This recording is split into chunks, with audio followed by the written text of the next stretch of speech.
Laporta teases potential Messi return, Haaland headed to the Premier League, Zidane sets out United requirements, and the transfer roundup all coming up in the next few minutes as I'm your host Matt Froelich, you are the OneFootballers, and this is the Daily News.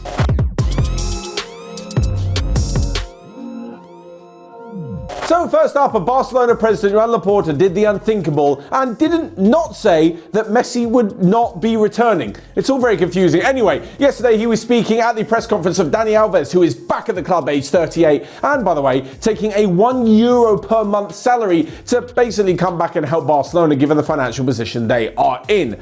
But when asked about whether the likes of Lionel Messi and Iniesta could return to the club, he said he's not ruling out the possibility because anything can happen in life. Surely the president knows better than to tease Barcelona fans with this. You can't come out and say, yes, maybe our best ever player could be returning, even if it's just a spur of the moment thing, because now every single Barcelona fan is going to be dying to see the return of Messi. Having said that, it's something that I was thinking about yesterday, and well, it could actually happen. Who knows? Messi going to PSG hasn't exactly worked out, especially without a goal in Liga. I'm not saying it's gone absolutely terribly because he has proved his worth with some brilliant displays in the Champions League. But picture this, a full season at Paris, he doesn't exactly fit in, doesn't feel part of the project. PSG don't get anywhere near winning the Champions League. Barcelona's financial situation improves to the point where they can offer him some sort of wage per week and the club want him back. I can see Messi returning before his career really runs out. I can see it happening. Whether or not it's going to happen in January, I highly doubt it. At the end of the season, who knows? Who knows? But what Laporta's done is basically sow the seeds of doubt in Messi's mind as to whether it was the right idea, and really excited a lot of Barcelona fans. As the thought of Andres Iniesta returning, maybe that ship has sailed a little bit, although he is still tearing up in Japan with Vissel Kobe. Moving on though, and to their biggest rivals, Real Madrid, who apparently have given up hope on signing Erling Haaland. Yesterday we were talking about Kylian Mbappe going to Real Madrid, and would they be happy with just Kylian Mbappe? Well, apparently not. In the dream world, they'd signed both of the front two, Kylian Mbappe and Erling Haaland, but according to various reports in Spain, it looks as though they've given up hope as they see Haaland heading to the Premier League. This, of course, is music to, well, basically every single big club in England who think they have a shot of signing the Norwegian. Now, I think we've done this before, kind of running through who could potentially sign him, but there's only really 4 clubs in the race. If you take the traditional top 6, take Arsenal and Spurs out of that, there's no way they're paying or even attracting Haaland in the first place. When it comes to Liverpool, like we mentioned yesterday, the thought of bringing Kylian Mbappe to Anfield, Haaland is going to want a place in the starting lineup every single week. And at the moment, Liverpool can't really afford him that, with then not dropping another one of their star players to the bench. None of the front three are going to be happy with being on the bench every single week. On top of this, Liverpool don't really spend crazy money on wages that Haaland would want. That leaves Chelsea.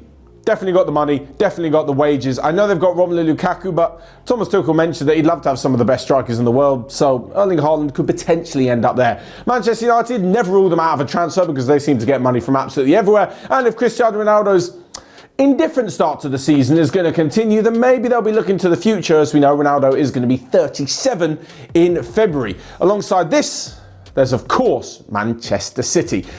Now when it comes to Erling Haaland, his career trajectory is like this. So working under one of the best coaches in world football is only going to continue to improve him. Manchester City have needed a striker since selling Sergio Aguero. They haven't needed him to the point where they're not scoring, but to have a focal point in their team would be a brilliant signing. They've got the money to do so. They've got the attraction of having big players and a fantastic coach.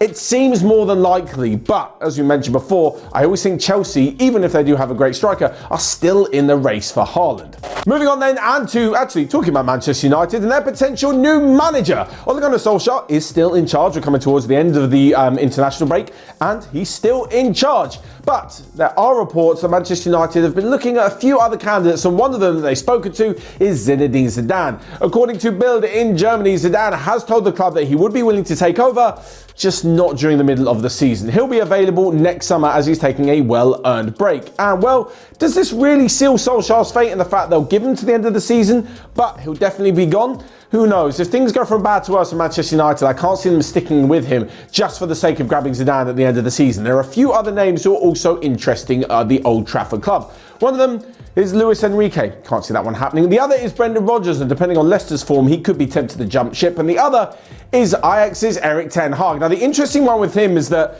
he doesn't really take over teams mid-season either. So if we're going to wait to the end of the season to see Zidane come into Manchester United, there may be other options there as well, including Ten Hag, who maybe at the end of the season could see that he's taken Ajax as far as he can and maybe would want a new challenge. It's a surprise to me he hasn't done that just yet and really jumped to a bigger league, but who knows? No disrespect to Ajax, because staying there and working in such an incredible academy with incredibly young players and really surprising the rest of Europe is such a fantastic job. There's probably no need for him to leave the club. Right then, a quick round-up of the rest of the day's news and transfer news. And Arsenal willing to offer Alexander Lacazette a short-term deal, not a long-term one like the French star wants. Elsewhere, Chelsea are interested in bringing in Leicester City defender Wesley Fofana. Giovanni Van Bronckhorst is this close to signing as the new Rangers manager. And lastly but not least, the South African FA have lodged a complaint to FIFA over match manipulation and match bribery after they lost 1-0 to Ghana in the World Cup qualifiers. They said there was an unusual amount of betting on the game that they lost 1-0, which meant that Ghana go through to the World Cup qualifiers and South Africa don't. That's all from me then. Make sure you check back tomorrow for loads more OneFootball content.